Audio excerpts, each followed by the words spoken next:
ڕێکخراوی خوشکانی ئیسلامی کوردستان 32 ساڵە لە بواری پەروەردە و پاراستنی خێزان، داکۆکی لە ئافرەتان و بەرەنگاربوونەوەی دیاردە و کەلتوری نامۆکار دەکات.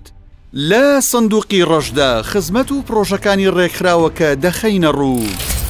ڕێکخراوی خوشکانی ئیسلامی کوردستان لە 2 هەشتی ساڵی 1992 دامەزراوە و دروشمەکانی بریتین لە پەروەردە، خێزان و پەرەپێدان.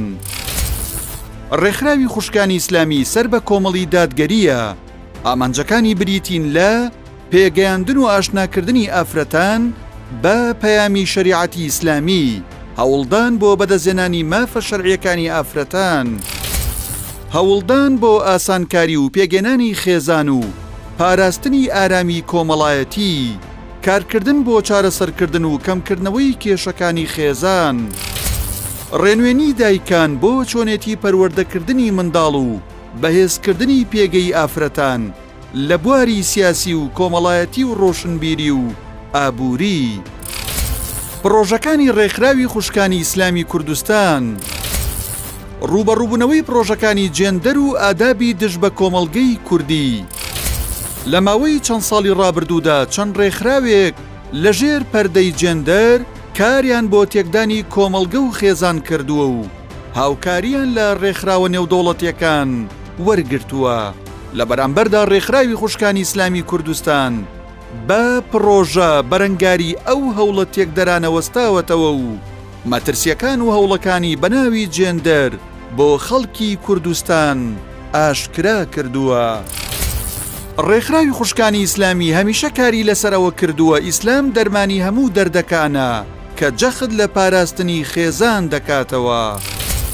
ڕێکخراوی خوشکان پێشی وایە پاراستنی خێزان و کۆمەڵگەی کوردی بەکارکردن بە پەروەردەی ئیسلامی دەبێت و هەوڵەکان بەناوی جێندەر، کۆمەڵگەی کوردی و خێزان لێک هەڵدەوەشێنێتەوە و دەبێت هەمووان ڕوبەڕووی ببنەوە.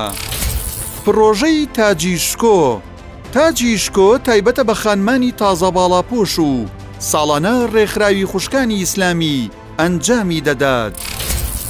لە ساڵی یەکەمی پرۆژەکەدا لە 2023 1200 ئافرەتی تازە باڵاپۆش، لە ساڵی دووەمیشدا لە 2024 800 ئافرەتی تازە باڵاپۆش لە پرۆژەکەدا بەشدار بوون.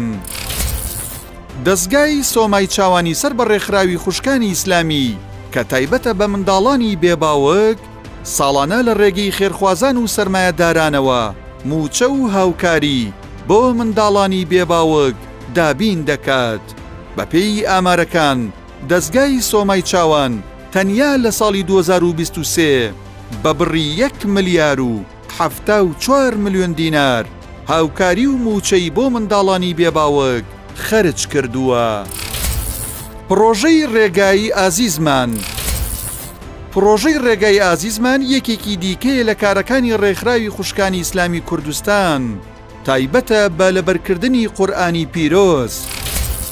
لەو چوارچێوەیەشدا لە ساڵی 2023 پرۆژەی لەبەرکردنی سوورەتی ئەلمولکی ڕاگەیاند و 6,000 کەس تێیدا بەشدار بوون و خەڵاتەکانی بریتی بوون لە گەشتی عومرە و چەندین خەڵاتی دیکە.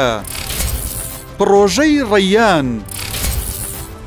ڕەیان خولێکی درێژخایەنی ڕێکخراوی خوشکانە بۆ نزیکەی 500 کچی گەنج لە هەموو ناوچەکانی کوردستان کە تێیدا وانەکانی بیر و باوەڕ، فقه، پەروەردە و ژیاننامەی پێغەمبەر، درودی خوای لەسەر بێت دەخوێنرێن. هەر لە پرۆژەی ڕەیاندا گەشتی زانستی و کات بەسەربردن بۆ بەشداربووان ئەنجام دەدرێت.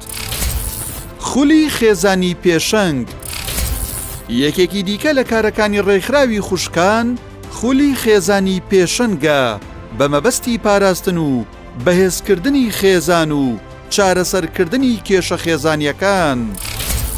خولی نەهێشتنی نەخوێندەواری لەقەکانی ڕێکخراوی خوشکانی ئیسلامی لە ناوچە جیاوازەکان بە بەردەوامی خولی نەهێشتنی نەخوێندەواری بۆ ئەو ئافرەتانەی پێشتر دەرفەتی خوێندنیان بۆ نەڕەخساوە دەکەنەوە. فیستیڤاڵی بەهاری خانمان ڕێکخراوی خوشکانی ئیسلامی لە ساڵی 2023دا بە هاوبەشی لەگەڵ چەند ڕێکخراوێکی دیکە پرۆژەی فیستیڤاڵی بەهاری خانمانی بەڕێوە برد.